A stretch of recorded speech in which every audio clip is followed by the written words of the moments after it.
రాష్ట్రంలో ఆర్టీసీ కార్మికుల సమ్మె మూడో రోజుకు చేరింది. ఆర్టీసీ డ్రైవర్ శంకర్ గౌడ్ ఆత్మహత్యకు సంతాప సూచకంగా ఆదిలాబాద్ ఆర్టీసీ డిపో నుండి ఇటు తెలంగాణ తల్లి విగ్రహం వరకు ఆర్టీసీ కార్మికుల ర్యాలీ చేశారు.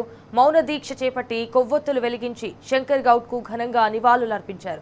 ఇకనైనా ప్రభుత్వం జేఏసీ నాయకులను చర్చలకు పిలిపించి తమ సమస్యలు పరిష్కరించాలని డిమాండ్ చేశారు ఆర్టీసీ కార్మికులు.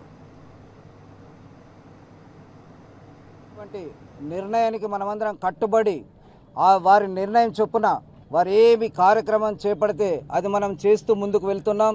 ఈ రీతిగానే మనం అందరం కూడా ఇక ముందు కూడా వెళ్ళాలని నేను కోరుకుంటున్నాను.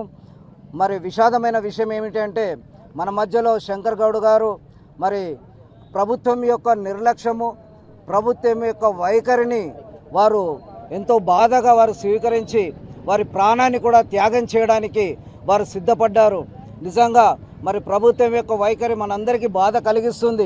కానీ ప్రాణాలు తీసుకునేంత నిర్ణయము దయచేసి కార్మికులందరూ కూడా నేను విన్నపం చేస్తున్నా.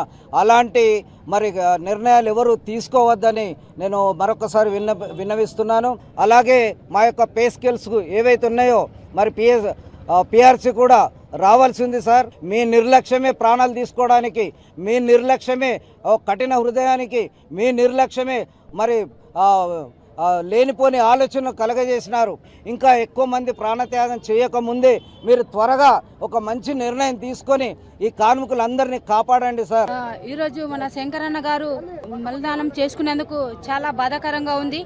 ఆయన చనిపోవడం మా అందరికీ కూడా చాలా అంటే చాలా బాధగా ఉంది. ఏం చేయాలో అర్థం కాని పరిస్థితుల్లో ఉన్నాం. ఇప్పటికైనా మాపై కాస్త దయ తలచండి సార్. మేము అడిగింది 32 దాంట్లో కాకపోయినా మాకు 3 నెరవేర్చండి. ప్రభుత్వంలో విలీనం యూనియన్లు కావాలి, దాంతో 2 పే స్కేళ్లు కూడా ఇవ్వాలని కోరుకుంటున్నాను.